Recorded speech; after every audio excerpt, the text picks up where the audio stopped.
দুধ তো সাদা হয়ে গেছে।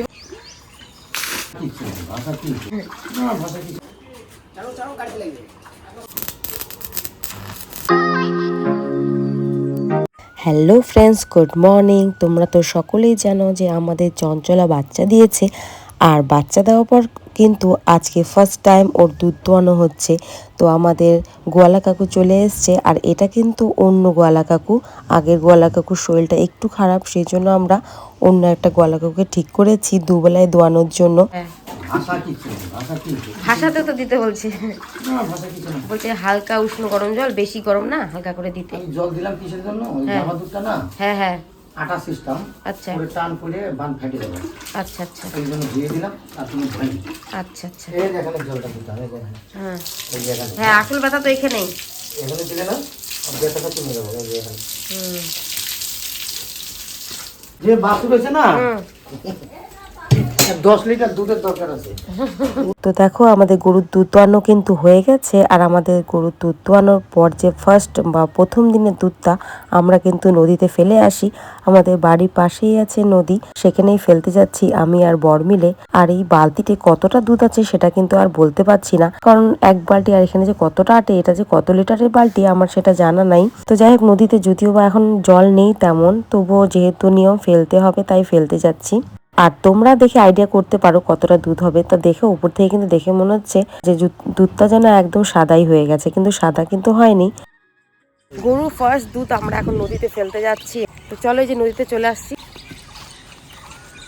নদীতে যেন পড়ে, নদীর যে অবস্থা দেখো তো। ফেলতে গিয়ে তুমি পড়ে যাও নাস্তে করে। হ্যাঁ, ওই যে দেখো নদীতে ফেলে দেওয়া হইলো আমাদের গরুর দুধ। এই গোয়ালা তো বললো মাকই দানা খাওয়ানো যাবে, অন্য কোনো জিনিস আর দিতে না। কি কি করণীয় আছে আমাদের। আর এদিকে দেখো, বর্ষার আগে আগে কিন্তু আমাদের গোয়াল ঘরের কাজও শুরু হয়ে যাবে। আনা হচ্ছে নতুন নতুন টিন। তো আমরা প্ল্যান করেছি এই নতুন টিনগুলো নষ্ট না করে আমরা কি করব, আমাদের বারান্দার টিনেই দিয়ে দেবো।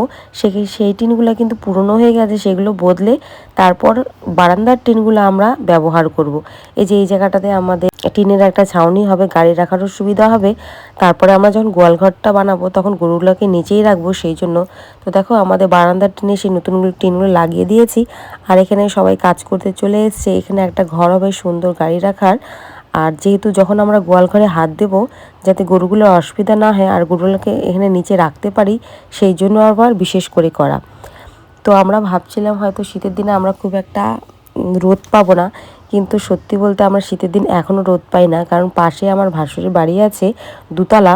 তো শীতের দিনে যখন রোদটা এপাশ দিয়ে আসে, সূর্য এপাশ দিয়ে ওঠে, তখন কিন্তু রোদ এক ফোঁটাও আসে না। মোটামুটি যখন বেলা 10টা সাড়ে 10টা হয় তখন রোদটা হালকা হালকা আসতে শুরু করে। সেই জন্য ভাবলাম আর কি দরকার, যেহেতু রোদ আসেই না, তাহলে খামাখা বর্ষাকালে কষ্ট করে লাভ নেই। বর্ষাকালে কিন্তু আমাদের এখানে প্রচণ্ডই কষ্ট হয়। ঘর থেকে রান্নাঘর, রান্নাঘর থেকে গোয়াল ঘর খুব অসুবিধা হয়ে যায় বলেই এই টিনটা দেওয়া হচ্ছে, যাতে কোনো রকম কষ্ট না হয়। সেই জন্যে তো আজকে হয়তো তোমাদেরকে এই গাড়ি ঘরটা বানানোর গোটা কাজ দেখাতে পারবো না, কারণ আজকে আধা কাজই হয়েছে। সেই জন্য তোমাদের সাথে আমি আধা ভিডিওই শেয়ার করতে পারছি। এরপরে আরও নানান রকম ভিডিও তোমরা দেখতে পারবে আমাদের গোয়াল ঘর কীভাবে বানাচ্ছি।